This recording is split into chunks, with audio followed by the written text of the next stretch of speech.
Hi, I'm Debbie Walls and share all the resources that I was able to gather in my student teaching experience and hope that some of the information that you'll be able to use in your future classrooms.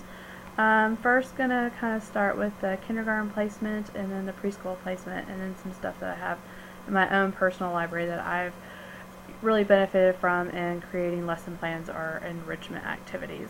First, I'm going to go over the different bulletin boards. This one is a bulletin board on the STAR student, and STAR student is the classroom I was in. She'd pick a student each week to be STAR student, and they would bring in pictures of themselves to share in the classroom. They would do this activity sheet on different favorite foods, favorite activities, favorite people. And each day she would share a little bit about the student to the class. With the STAR student, she would send home a sheet of paper to the parents explaining what the child would need to bring all week. And it would start off like Monday, the child would bring in their favorite snack to share with their friends. They would finish the poster and bring that in Tuesday to share with all their friends in the class, favorite books of theirs for the teacher to read during story time. A parent would write a letter going in more detail about the child to share, and she would create the bulletin board to put it all up for the whole week for everybody to kind of see the pictures and stuff. Another bulletin board that she did was off the book Leaf Man, where the leaf man blew, and she would have the kids create a leaf man and then talk about where their leaf man blew and do a bulletin board outside the classroom. Another bulletin board that she did I really liked is all the characters from the Zoophonics. The Zoophonics is a very fun interactive song for the kids to learn their phonics. And there's a Dr. Jean CD that has that song on there. So on that I saw in the library, I liked it was different book characters.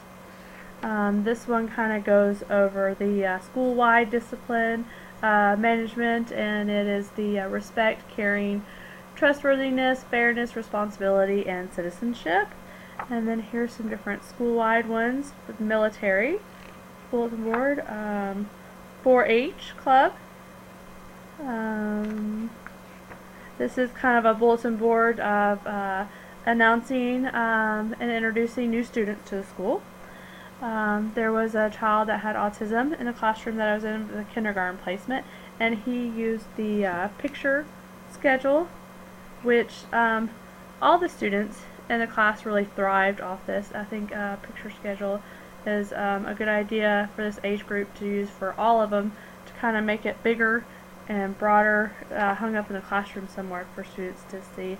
And I think one thing that I would add to it is I would put the time underneath each picture. I think would help the students. This is a story map. I showed it the first video, what you can see of it, of Armadillo Orange, that I did off the reading curriculum for my FPA lesson plan. It is kind of an extension, but following the curriculum, a way of keeping the students engaged, but kind of outside the same old that they do every week.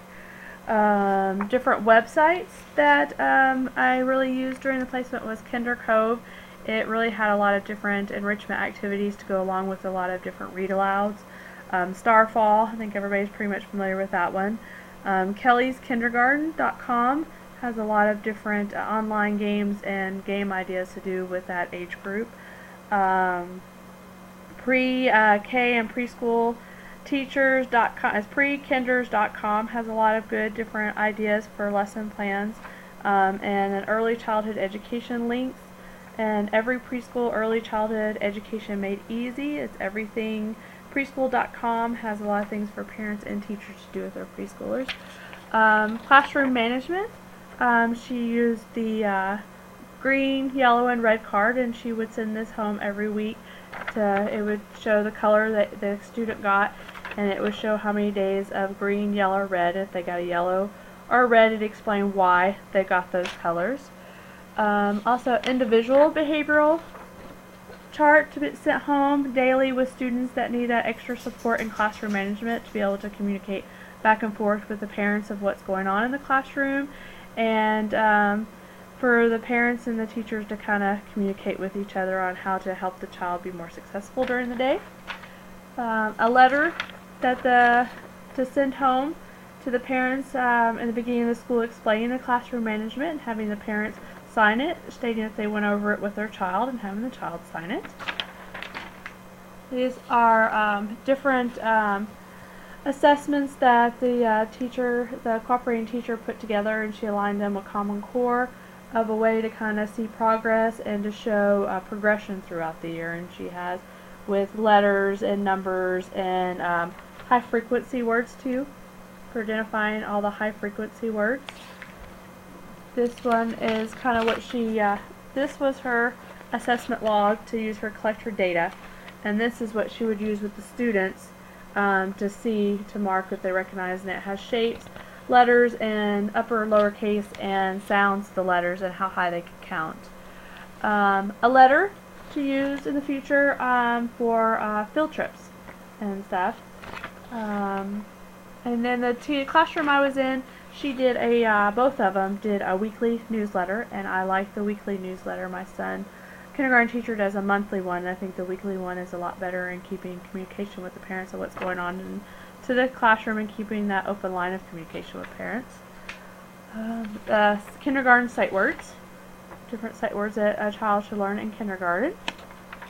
This is what I really liked, is the cooperating teacher has then created a whole packet that she sent in the beginning of the school year, and this packet would begin with a letter from the teacher explaining who she was and a little bit about herself, and then it would also go into what the child would learn in the different areas throughout the year with social emotional, motor development,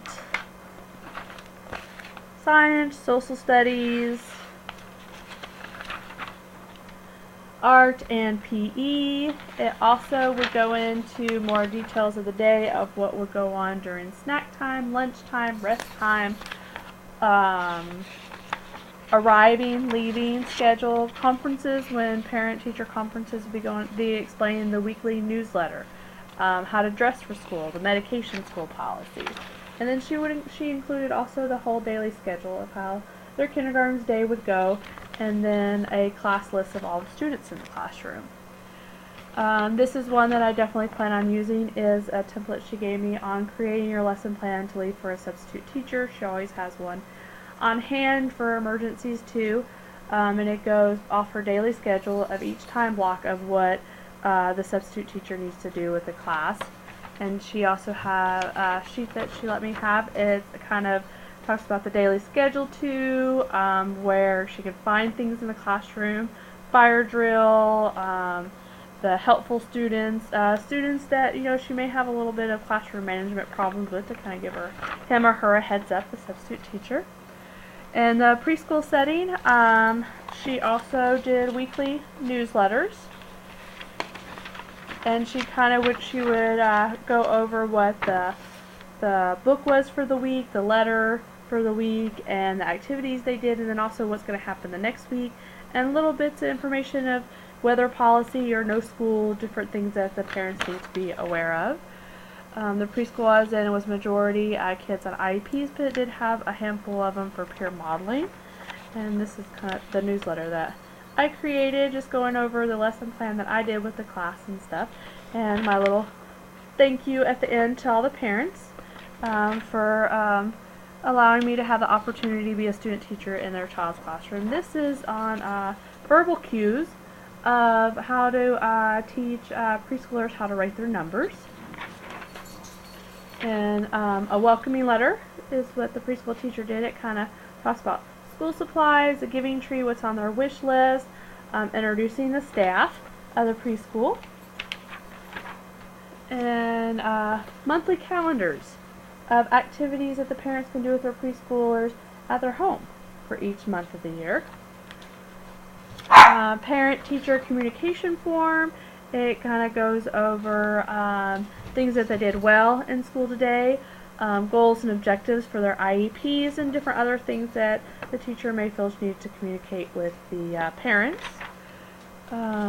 Help with having a record of the students, to kind of just going over what, their IEP goals and stuff and how they're working out, or if the IEP needs to be revisited and stuff.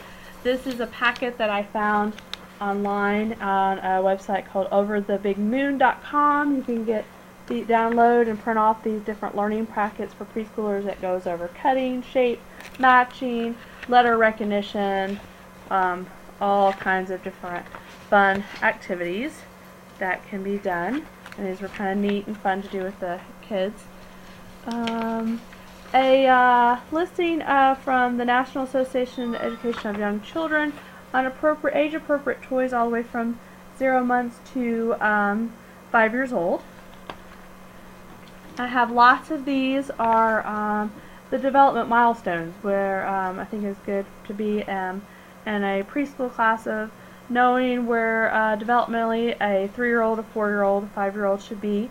It can help you make sure they're reaching IEP goals, or if there's any red flags that you notice if they're not meeting developmentally appropriate milestones.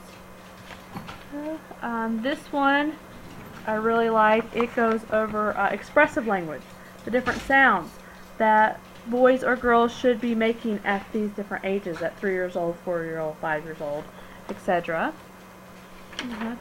And then she gave me, this is a checklist to be able to keep track of on all developmental and academic goals from 36 months to 60 months from the Carolina curriculum for OSEP, documenting records on how the child is meeting milestones, or it can also help with just knowing where the child is.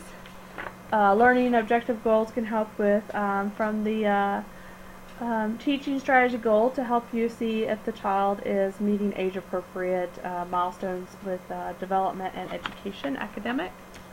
And kind of assessment portfolio that this curriculum uses to use as a guide to set up my own. I recommend this book she let me borrow. It is called Teaching Preschoolers. It looks like this in pictures. It really goes over the day of how to run a preschool from beginning to end. Letter links, alphabet learning with children's names. The kids really, I noticed, get a big kick out of recognizing letters and other words that are also in their names. Literacy and the youngest learner. This is from my own library. I Love You Rituals. It's good. Literacy play. This book can really help you come up with ideas on how to set up literacy centers in the classroom. Linking language. It's been a fabulous book I've used for different lesson plans. This is one of my favorites that I've used in a lot of lesson plans. It has a lot of math activities for all the way from 3 years old to 8 years old. It's early childhood activities for creative educators. And then this one I got for 99 cents off Amazon, and it's just amazing with different fun, different learning activities that you can do as enrichment activities are to integrate into your lesson plan as your whole lesson plan. It goes from 0 months all the way to 5 years old. And then books, there are so many books that you can use. My cooperating teacher gave me these card packets that she got from a library when she taught in Nebraska, and it links good appropriate books from newborn all the way to 60 months. And our websites, I know I've gone over a few, but my most and absolute favorite has been Google. I Google everything to help me figure out how to kind of expand lesson plans, get new ideas for lesson plans, and Pinterest has been very helpful with me this semester to kind of come up with some creative ideas outside the box. I hope the information that I shared is helpful, and everybody have a fabulous holiday.